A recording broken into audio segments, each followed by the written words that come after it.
Hello everyone, welcome back to my channel Learn Practice Achieve. I am Sukirti.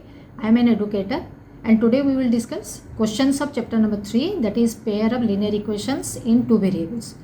ऐसे तो हम इसमें से कुछ क्वेश्चन ऑलरेडी सॉल्व कर चुके हैं और आज जो क्वेश्चन हम सॉल्व करेंगे उसमें भी हम चैप्टर में जो रूल्स था या जो फॉर्मूलाज थे उसको यूज़ करके सॉल्व करेंगे.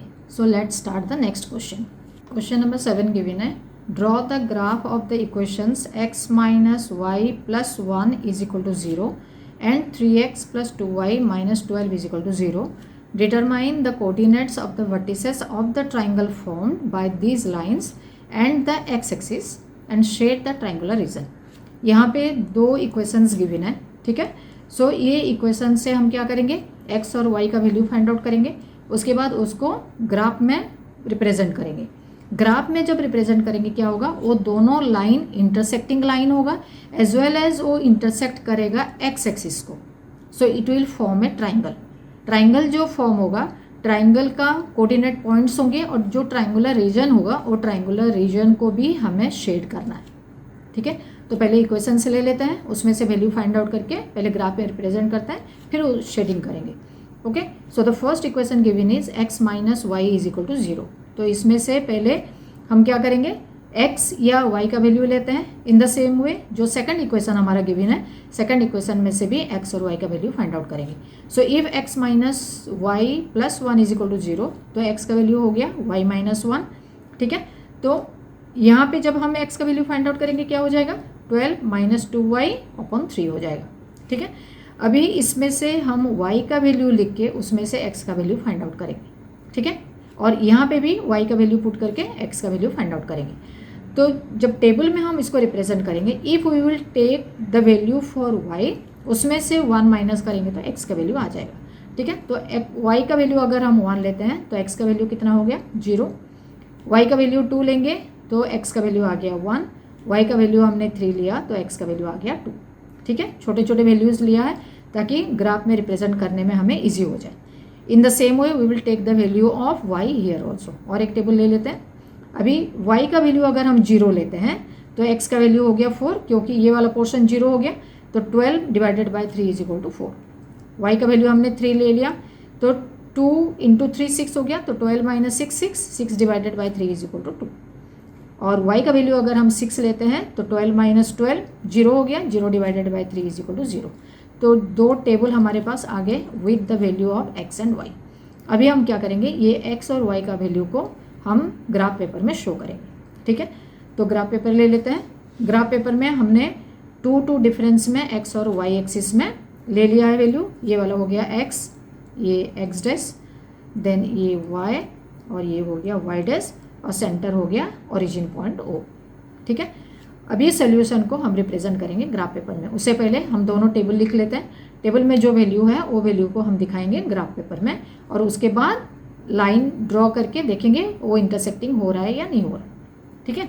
तो ये जो दोनों वैल्यू हो गया, फर्स्ट वाला इक्वेशन से हम वैल्यू लेंगे 0 और 1. अभी यहाँ से 0 और 1 फाइंड आउट करते हैं. x अगर 0 होता है तो y 1 है, मतलब यहाँ पे आ गया y. ठीक है. x अगर 1 होता है तो y 2 हो जाएगा. x अगर 1 है तो y 2, मतलब यहाँ पे आ गया. देन थर्ड वाला x अगर 2 होता है y 3 होगा. x अगर 2 है तो y हो गया 3. This is the point. ठीक है. तो 0 एंड 1, 1 एंड 2, 2 एंड 3. अभी देखते हैं ये तीनों एक ही लाइन में आ रहे हैं कि नहीं आ रहे हैं. आ रहे हैं एक ही लाइन में. अभी सेकंड इक्वेशन में जाते हैं. सेकंड इक्वेशन में x अगर 4 होता है तो y 0. x अगर 4 है तो y 0. इसका मतलब y का वैल्यू है ही नहीं, तो x यहाँ पे आ गया. ठीक है. उसके बाद हम लेते हैं x का वैल्यू 2, देन y का वैल्यू 3 है. x का वैल्यू अगर 2 है देन y का वैल्यू 3. वो वैल्यू ऑलरेडी यहाँ पे रिप्रेजेंट है 2 एंड 3.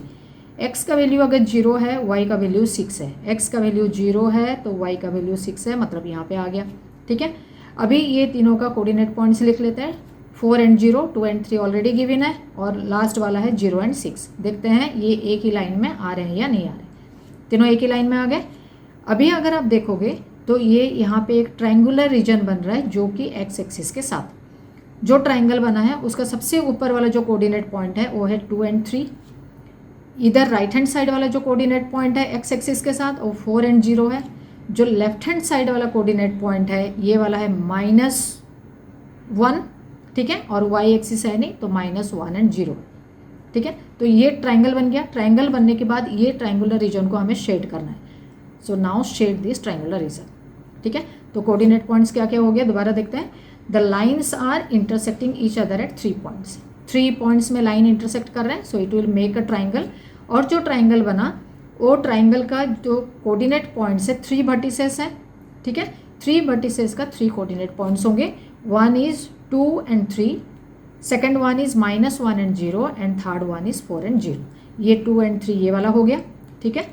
देन -1 and 0 ये वाला पॉइंट, ठीक है, और 4 and 0 ये वाला point. Okay, done, clear. Okay students, आज जैसे हमने क्वेश्चंस डिस्कस किए हैं ऐसे और भी क्वेश्चंस हम डिस्कस करेंगे।